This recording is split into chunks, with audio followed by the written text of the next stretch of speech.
रिया वॉर्डमध्ये झोपली होती तेव्हा तिची झोप मोड झाली. तिने पाहिलं तर मीरा नर्ससोबत काहीतरी बोलत होती. ती नर्सला घरी डिस्चार्ज करण्याची विनंती करत होती.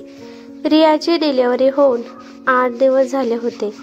त्या दवाखान्यापासून घर खूप लांब होतं आणि तेथून येऊन जाऊन करणं मीरासाठी खूप मुश्किल होत होतं. रियाचं सिजर झालं होतं. बाळ आणि आई दोन्ही पण ठीक होते, पण काय माहीत दवाखान्यातील अजून पेशंटला 2 दिवस ठेवणार होते. 1.5 तासाचा रस्ता होता, त्यामुळं घर आणि हॉस्पिटल हे मीरासाठी खूप मुश्किल होतं. ती पहिल्यांदा परदेशात आली होती. तिथल्या माणसांची भाषा, पद्धत, रहनसहन सगळं तिच्यासाठी नवीन होतं. सकाळचा नाश्ता, रियाचा नवरा राहुलचं जेवण आणि बाळंतिणीचं जेवण एवढं सगळं करता करता मीराला 9 वाजत होते. गाडी चालवायला तिला येत नव्हती, त्यामुळे राहुल कधी तिला सोडवायला येत होता, नाही तर कधी कॅब करून देत होता. मीरा वॉर्डरूममध्ये येताना रियाने विचारलं की वहिनी काय झालं, आपल्याला घरी जाण्याची परमिशन भेटली का? अजून काय फिक्स नाही, ते परत सांगतो म्हणाले. ते जाऊ द्या, बाळाच्या दूध पाजण्याचा टाइम झाला आहे. मीराने त्या बाळाला अलगद रियाच्या मांडीवर दिलं आणि मीरा त्या बाळाच्या डोक्यावरून प्रेमाने हात फिरवू लागली. रियाला आज पहिल्यांदा आई बनल्यावर समजू लागलं की वहिनीमध्ये सुद्धा आईची माया दिसत आहे. हे पाहून रियाला भूतकाळ आठवू लागला. लग्नाच्या आधी रिया नेहमी मीराचा अपमान करत होती. तिच्या राहणीमानानुसार सारखी तिची चेष्टा करत होती. साधी सरळ दिसणारी मीराने कधीच तिला महागारी बोलली नव्हती. मीराच्या तोंडावर असलेल्या नेहमी हसू ते पाहून रिया आश्चर्यचकित व्हायची. रिया आणि तिच्या भावामध्ये 5 वर्षाचा फरक होता. रियाचा भाऊ दीपक पहिल्यापासूनच शांत, गंभीर आणि मनमिळाऊचा होता. दीपक हा एक वकील होता आणि रिया त्याच्या विरुद्ध होती. ती नेहमी हसणारी, मस्ती करणारी, चंचल आणि आपली हर एक गोष्ट पूर्ण करणारी. आई, वडील आणि दीपकच्या खूप लाडाची होती रिया. कधीच असं झालं नाही की भावाने तिचं म्हणणं ऐकलं नाही, पण एके दिवशी तिचं मन काचेसारखं तार तार तुटलं जेव्हा दीपकने सांगितलं की तो एक अनाथ मुलीशी लग्न करणार आहे. कारण रियाने तिच्या भावाच्या लग्नासाठी खूप स्वप्ने रंगवली होती. तिने भावासाठी खूप मोठ्या घरातील काही सुंदर मुली पाहून ठेवल्या होत्या. कधी कधी आई वडील तिचा हट्ट पूर्ण करत नव्हते, परंतु दीपक तसा नव्हता. दीपककडून तिला अशी अपेक्षा नव्हती. 3 वर्षापासून रिया आपल्या भावासाठी मुलगी पाहत होती, परंतु तिच्या भावाला त्यातील कोणतीच मुलगी पसंत पडत नव्हती. दीपक एका केसच्या संदर्भात एका गावात गेला होता. तेव्हा त्याने तिथं मीराला पाहिलं होतं. ती एका प्रायव्हेट स्कूलमध्ये प्री प्रायमरीमधील मुलांना खूप प्रेमाने शिकवत होती. सावळा चेहरा, मोठे मोठे डोळे, कमरेपर्यंत तिचे वेणी घातलेले केस, सुती साडी घातलेली, कपाळाला छोटीशी टिकली. एकाच नजरेत दीपकला ती आवडली. 2-3 वेळा त्यांची अचानक भेट झाली होती. तेव्हा तिच्या बोलीतून तिचे संस्कार स्पष्ट दिसून येत होते. मीराला पण कुठे ना कुठे दीपक आवडू लागला. मग घरी आल्यावर दादाने ही गोष्ट सगळ्यांना सांगितली. तेव्हा मी आणि बाबा, आई सगळे शॉकमध्ये होतो. मी तर एखादा झटका लागल्यासारखी झाली होती. दादा आपल्या म्हणण्यावर ठाम होता. हळूहळू बाबा तयार झाले, परंतु आई जरा नाराज होती. पण मी काही म्हणाली नाही. पण मी खूप नाराज होते. माझं मन खूप दुखलं होतं. मी कोणाशी बोलत पण नव्हते.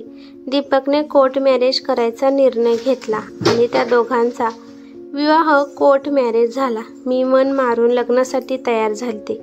मीरा वहिनीचं स्वागत सुद्धा एकदम नॉर्मल केलं होतं.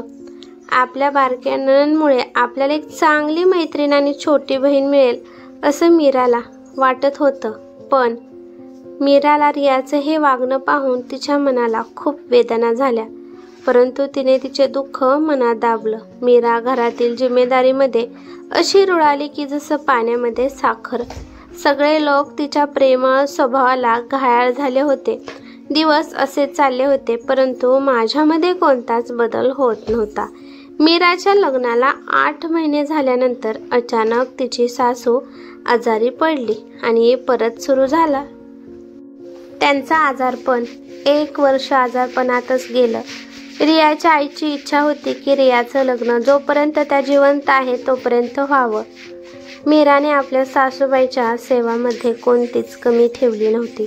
नवे लग्न झाल्यावर नवे स्वप्न तिने तसेच झाकून ठेवले आणि सगळं तिने आपल्या सासूला नीट करण्यासाठी दिवस रात्र एक करू लागली. आता रियाची आई सुद्धा सारखं मीरा मीरा म्हणून आवाज द्यायची. मीराला आता घरात सगळे प्राधान्य देत होते. रियाला वाटत होतं की मीरामुळे तिला आता कोणी सुद्धा किंमत देत नाही. सगळे तिचे अधिकार मीराने घेतले आहेत. बाबा पण मीराच्या पुढे नतमस्तक व्हायचे आणि दीपक तर एवढी प्रेमळ आपल्या आईवडिलांची सेवा करणारी बायको भेटली म्हणून तो तर खूप धन्य झाला. पण रियाची अजून नाराजगी गेली नव्हती आणि त्या नाराजीला कोणी सुद्धा अजून हलवू शकलं नाही. ती जाणून बुजून आता जास्त टाइम तिच्या मैत्रिणींसोबत कॉलेजमध्ये किंवा लायब्ररीमध्ये घालवत होती. एका संध्याकाळी रियाच्या बाबांचे मित्र त्यांच्या घरी आले तेव्हा मीरा वहिनी आईच्या पायाची मसाज करत होती आणि दीपक दादा आणि बाबा दोघे पण चहा पित होते. आणि मोरे अंकल आले आणि म्हणाले की तुम्ही दोघं एकदा चहा पित आहात, कधीतरी तुमच्या मित्राला चहा प्यायला बोलवत जावा. आणि दीपक, कसं चाललं आहे तुझं काम?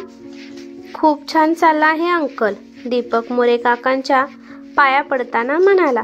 मीरा त्या अंकलला चहा आणण्यासाठी आतमध्ये गेली आणि ते अंकल आईला म्हणाले की वहिनी कशा आहात, तुमची तब्येत बरी आहे ना? आई म्हणाली की तुम्ही पाहतच आहात की वरच्यावर माझी तब्येत खूप खालावली आहे. काही पण करून आता माझी एकच इच्छा आहे, ती पूर्ण करावी लागेल. असं समजा की तुमची इच्छा पूर्ण झाली. मी माझ्या बहिणीच्या मुलाचं स्थळ तुमच्या रियासाठी घेऊन आलो आहे. हा बघा मुलगा, राहुलचा फोटो दाखवताना मोरे अंकल सर्वांशी म्हणाले. मीराने चहा आणून दिला. मुलगा राहुल सुंदर, सुशील आणि संस्कारी मुलगा आहे. फक्त एक अडचण आहे, काही वर्षांसाठी तो मुलगा परदेशात जाणार आहे. वाटलंच तर तो रियाला सुद्धा सोबत घेऊन जाऊ शकतो. राहुलचा फोटो पाहिल्यानंतर सगळे त्याच्या फोटोला पाहतच बसले. बाबाने तो फोटो आईपाशी देताना म्हणाले की रियाला दाखव. रियाचं काय म्हणणं आहे ते सुद्धा ऐकावं लागेल. पुढच्या आठवड्यात मुलगा येणार आहे, लवकर लग्न करण्यात ते सुद्धा इंटरेस्ट आहेत. एवढं म्हणून मोरे अंकल निघून गेले. संध्याकाळी रिया आल्यानंतर मीरा तिला म्हणाली की ताई, मी तुमच्यासाठी कॉफी बनवते. परंतु रिया काहीच बोलली नाही. आईसाठी पण ही नवीन गोष्ट नव्हती, कारण रियाचा स्वभाव सगळ्यांना माहीत होता. किती वेळा रिया तिच्या मैत्रिणींसमोर आपल्या बहिणीच्या ड्रेस घालण्याची पद्धत साधेपणावरून टिंगल उडवली होती. रात्रीचे जेवण झाल्यानंतर आईने मला तिच्या रूममध्ये बोलावलं. हे बघ बाळा, माझी दिवसेंदिवस तब्येत खूपच खराब चालली आहे. तू दरवेळेस तुझी इच्छा पूर्ण करत आहेस, आज तू माझी इच्छा पूर्ण कर. राहुलचा फोटो रियाला दाखवताना रिया म्हणाली, आई, मला आताच लग्न वगैरे करायचं नाही. तुम्ही मला ब्लॅकमेल करून लग्नासाठी म्हणू नका.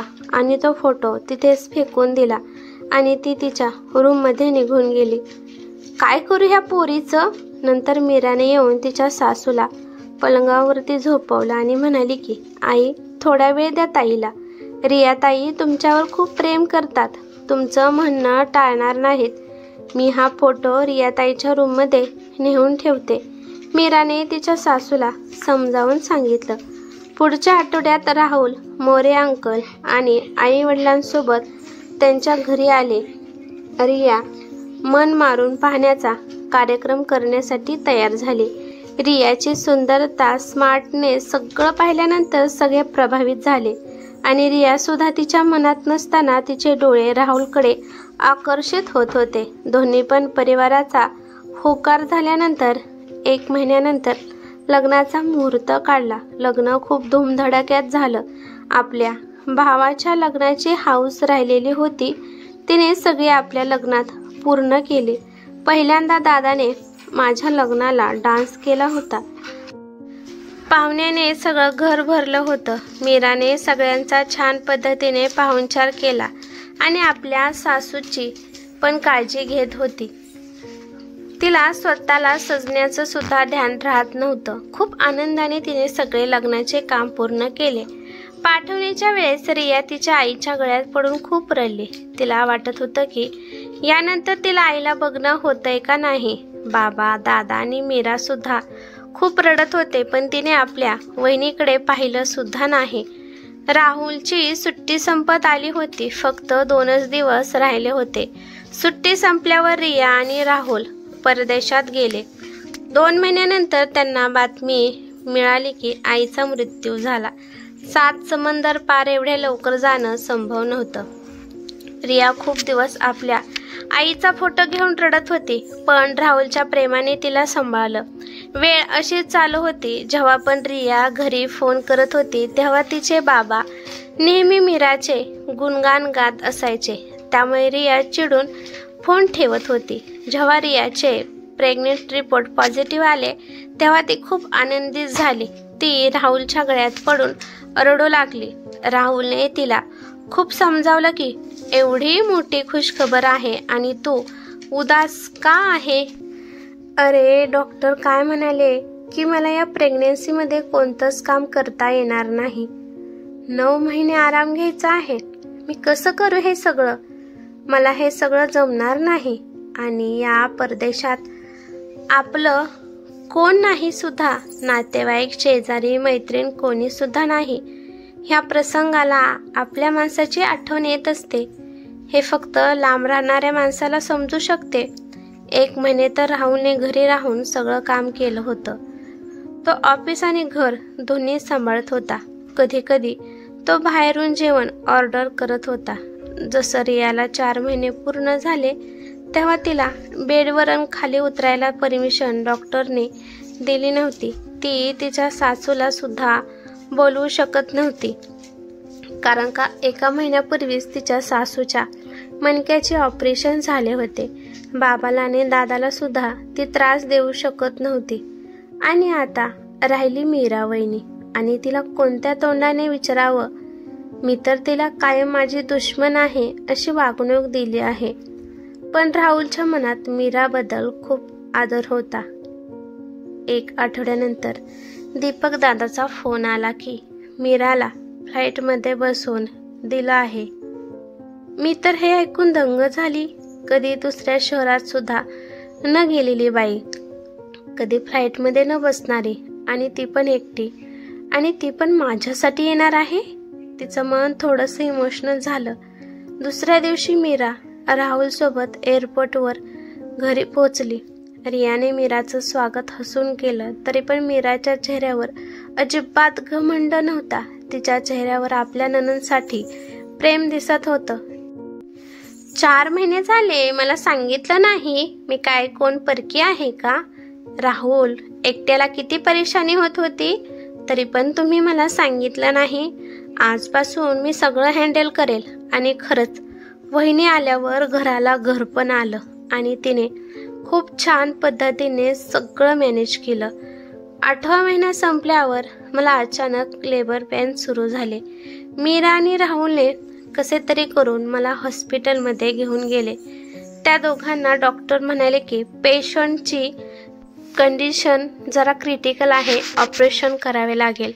एखाद्या वेळेस रक्तसुद्धा भरावे लागेल. आणि आमच्या ब्लड बँकमध्ये पेशंटचा ब्लड ग्रुप नाही आणि तो आजच समाप्त झाला आहे. आणि एवढ्या रात्री ब्लड मिळणं खूप अवघड आहे. तुम्ही कसं तरी ब्लडची व्यवस्था करा. राहुल टेन्शनमध्ये पटकन खाली बसला.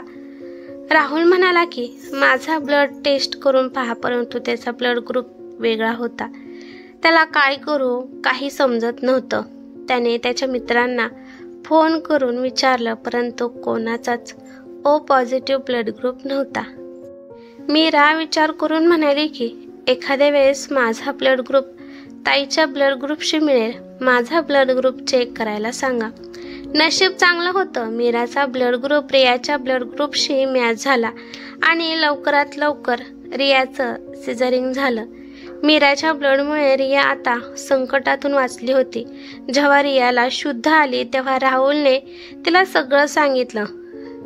तेव्हा रिया मोठमोठ्याने मीराच्या गळ्यात पडून रडायला लागली. खूप वर्षापासून दुःख, अबोलपणा, पश्चातापाचा बांध फुटला. ती म्हणाली की वहिनी, मला माफ करा. आज तुम्ही जे माझ्यासाठी केलं आहे ते माझे आई वडील आणि दादा सुद्धा करू शकले नसते. मी तुमच्यासोबत खूप वाईट पद्धतीने वागली. मी कधीच मला माफ करू शकणार नाही. मीराने रियाचा हात हातात घेतला आणि म्हणाली की वेडाबाई, एवढी आनंदाची बातमी आणि तू रडत आहे. मी पहिल्यापासूनच तुम्हाला माझी लहान बहीण मानत आहे. दोघींच्या पण डोळ्यातून आनंद अश्रू वाहत होते. डॉक्टर रूममध्ये आल्यामुळे रिया भूतकाळातून बाहेर आली. डॉक्टर म्हणाले की तुमच्या वहिनीने आम्हाला कन्व्हिन्स केलं आहे, त्यामुळे तुम्हाला मी डिस्चार्ज देत आहे. लेडी डॉक्टर पण भारतीय होती आणि मीराने आपल्या प्रेमळ स्वभावाने त्या डॉक्टरनेशी बोलली होती. घरी पोहोचल्यावर रियाने पाहिलं तर मीराने सगळी तयारी करून ठेवली होती. बाळंतपणीला जे पौष्टिक आहार लागतो तो आणि बाळासाठी काही वस्तू तिने आणून ठेवल्या होत्या. ती विचार करू लागली की कोणत्या काळजाची बनली आहे माझी वहिनी. माझी सेवा करता करता कधीच थकत नाही, ते पण कोणतीच तक्रार न करता. तिला वाटलं की जी मुलगी वहिनी म्हणून आली होती आणि ती आता माझी आई बनली आहे. कथा आवडल्यास लाईक, शेअर करा आणि अशाच नवनवीन कथा ऐकण्यासाठी चॅनलवरती नवीन असाल तर सबस्क्राईब करायला विसरू नका. धन्यवाद.